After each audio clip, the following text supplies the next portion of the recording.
Collins Onono live from Nairobi, Kenya. We welcome our viewers in Kenya and across the world to The Punch, a show that takes a vivid look at issues impacting lives around politics, education and technology. But first, let's have the news headlines. Kenyan government appeals case against Neno televangelist Apostle James Ng'ang'a following a court ruling in his favor. Kenyan members of parliament raised their pension by 700% as taxpayers are expected to pay 1.7 billion shillings between July 1st, 2018 and June 2019. And Facebook CEO admits over 87 million people's information was leaked to Cambridge Analytica during the 2016 United States presidential elections. To revisit our earlier story, Facebook CEO has admitted that over 87 million people's information was leaked to Cambridge Analytica during the 2016 United States presidential elections. This follows an investigative story that was aired by Channel 4 News regarding Cambridge Analytica's use of Facebook private information during the United States election. It is also alleged that the same company was involved in President Uhuru Kenyatta's campaign during 2017 Kenya's election. Facebook, however, admitted allegations that Cambridge Analytica accessed its private information without its authority. According to statistics, Facebook has over 2.2 million active users monthly, making it the largest social media platform worldwide. This topic is important to Kenya because Kenya has more than 6 million Facebook users. With the allegations that Cambridge Analytica participated in Kenyan campaigns, this shows how Kenyans are vulnerable to social media abuse. This begs the question, how safe is social media? Engage us on our social media platforms, Twitter at Collins Orono, Facebook page Collins Orono, hashtag The Punch. Today, we shall be having panelists who will help us analyze the safety of social media users and their private information.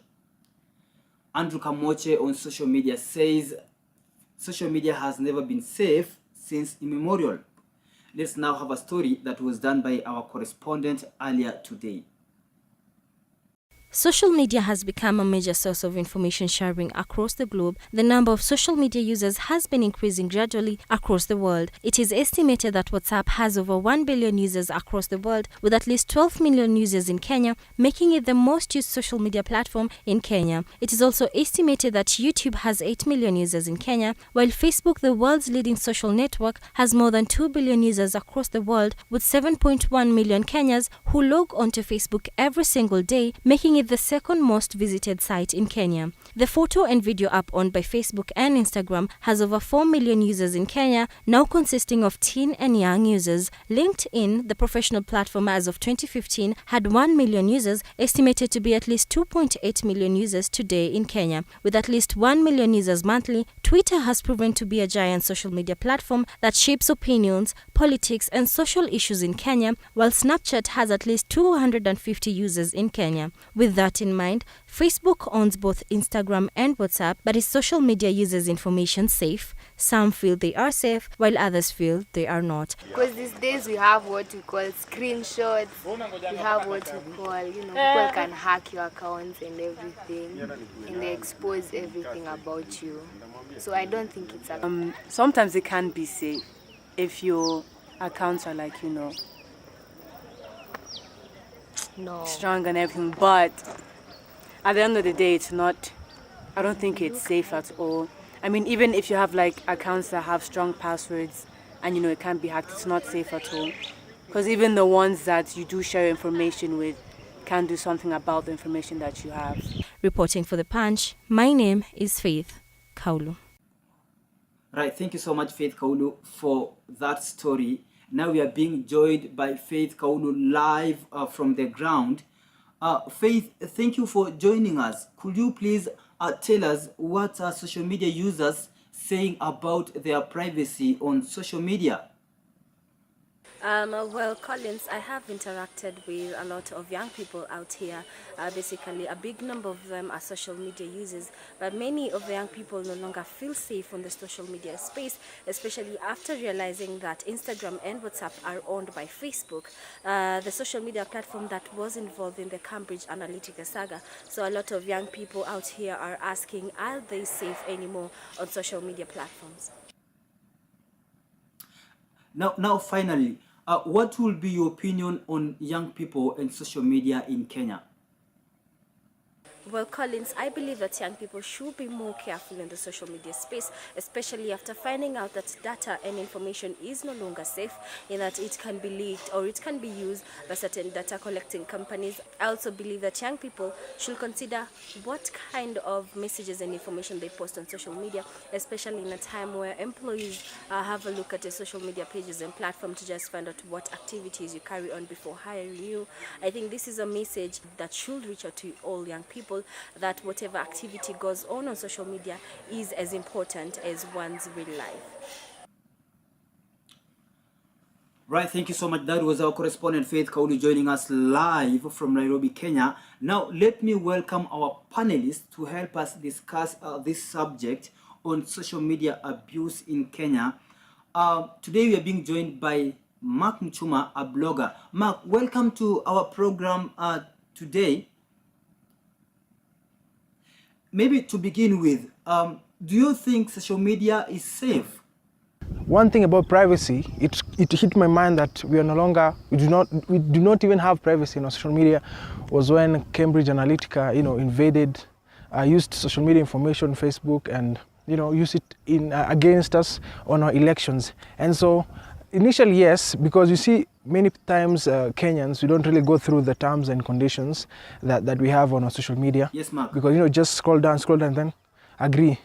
But privacy, as long as you're in Facebook, as long as you're on Twitter, Instagram, there's no privacy. Now, as a social media user, Mark, when you heard about the Cambridge Analytica expose about how they used private information for campaign purposes, what was your reaction to that incident? Well, honestly, I was not shocked at first, because one thing that I've just explained is that once you post anything on social media, it's no longer private, and there's no privacy on social media. You have online stalkers, you have even people who follow you are just stalkers. And so I was not really shocked when Cambridge Analytica helped in, election winning to the side of Mr. Uhuru Kenyatta. Right, thank you so much, Mark Muchuma, for joining us. Now we are being joined by Mr. Michael Bukachi, a data analyst. Michael, welcome to our program. Thank you. Maybe just to begin with, can data be manipulated from social media?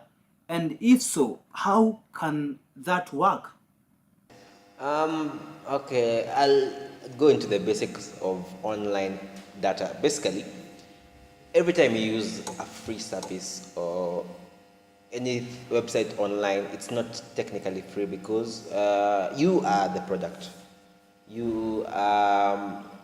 The product is you. You are information about you.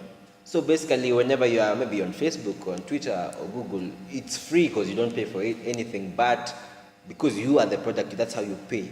So now what happens with data is, this data can be bought by any company who can actually afford it. Once they buy it, whatever they do with the data is up to them. So data can be manipulated to actually suit a company's needs, either to make profit, to gain an advantage over competition, to spread false news. It has different applications of data. And do you think it's possible to be safe online? And if yes, how possible is it for Facebook, Twitter, or Instagram users to keep their information private from manipulation, especially by such big companies like Cambridge Analytica? There is no, it's possible to be safe, basically, because safety is not guaranteed by not using these platforms. In fact, I would say you're actually less safe by not using them than when you're using them, because by using this kind of services, you can actually ensure your location, as in it's proof that you're still alive. Okay, not using them has its advantages, but it's highly inconvenient, especially in this century. You cannot be not using internet, not using smartphones, not using any form of technology and expect to be having a convenient life, because technology was designed to help our lives better. Yes, there are people who actually manipulate technology for their own gain, but it does not mean that you cannot be safe. There are precautions you can take to actually make sure you're safe online. Making sure that all websites are under a particular protocol, not following scams or false information. There's just little steps that you take that actually make your presence online safe. Now, to close this discussion, let me bring in Dr. Wandia Njoya, who is a social activist. Dr. Wandia, welcome to our program this afternoon. Maybe to just begin with, I will ask you the same question I asked Mark. What was your opinion on Cambridge Analytica's use of private information for campaigns in the United States and Kenya? I think it was anti-democratic and a manipulation of citizens, because we didn't know that this was happening. And so we are being given messages, sort of hidden messages, and we are not aware. And so if people want to give any messages, they should be able to announce that this is a paid advertisement, which is not what they did. So it was unfair because people were not aware that they were being manipulated. And when they were giving this information on Facebook, Facebook did not alert them that this information would be shared. So this was really unfair. But I know that, for example, the EU is considering legislation to restrict the use of algorithms, which sort of predict which kind of people you can target with what message. And I think these are laws which every country should consider for the sake of democracy. Now, do you think this is invasion of privacy? Yes, it's an invasion of our privacy because we have not been informed that people have access to this data and that they are going to use it in certain ways. So definitely it's an invasion of privacy. I think there are two things we need to do. One is, like I said, we push for legislation that makes companies be accountable for the algorithms they use in creating profiles of users of their platforms. But the second part is also to promote awareness among citizens that these are the ways in which you are vulnerable when you use these platforms, and this is the way you need to look out for people who might be misusing your data to target you with certain messages. I think we just need to be less naive about social media and the messages that are reaching us. We need to know that they are not innocent and that there are people who are targeting us with these messages to achieve certain purposes.